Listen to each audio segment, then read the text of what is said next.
Hey guys, so today I'm going to show you how to install the ClosetMaid Super Slide shelving kit. So I'm putting it in my laundry room here, but this will also work for any closet with the metal rod hanger if you want to do that. So first thing you want to do is measure your space. So my space was 63.5 inches, and I went with the 4-foot because we didn't want to, cover the entire space.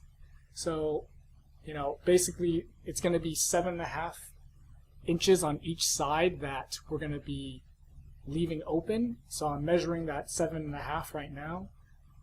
Go ahead and do that on the other side as well.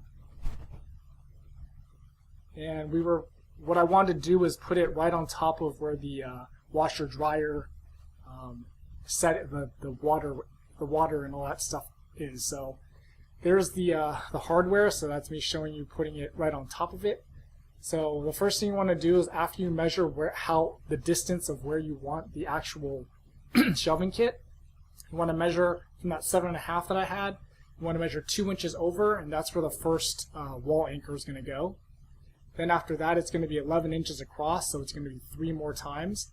So that'll make what, four separate 11-inch sections, and then the 2 inches on each side equals the 48 inches, or the 4 feet. So go ahead and measure that across.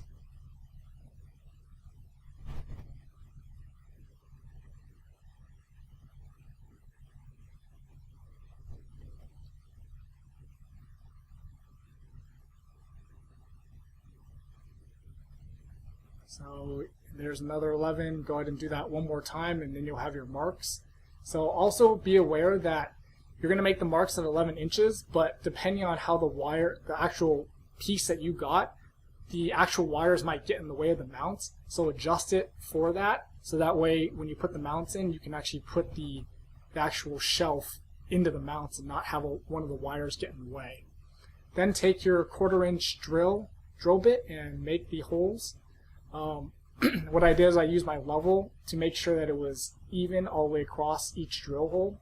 So start with 1, use your level, and then go ahead and keep drilling. But obviously you want to make it level so that way the shelving is straight when you actually put it on.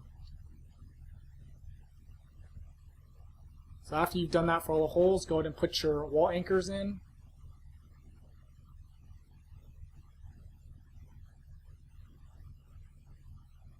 And of course use the nails to actually get the wall anchors to work, so you get that stability from the anchors.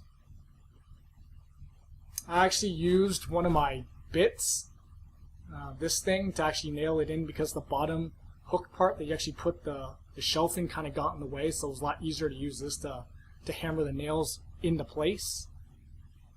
Then go ahead and put the caps on the end of your your shelving. That way it doesn't scratch you because they can be sharp. And you can customize these as well, so if you have like a wire cutter or a bolt cutter, or I just use the hacksaw, you can actually customize these lengths as well. Go ahead and put the whole thing on. And then what you want to do is you want to put the support brackets on. So those are supposed to be 6 inches in. And also make sure again that it's probably not going to match up with one of the actual wires. So put it 6 inches plus whatever, whatever extra you need to actually get it to line up with the actual wire. Then go ahead and put that on. So these are supposed to be 36 inches across space-wise. So 36 plus 6 and 6 is 48. So you're good there. Go ahead and use your level to make sure that when you actually mount this thing, it's level and straight. You can either mark it like I'm doing here, or you can just take your drill bit and drill it straight in from there. So like this. For these also, if you have a custom length, you can put them as far as 36 inches across, but you want to make it less is okay. So here's the other side where I actually just marked it and made the hole first. Go ahead and put the anchor in for this.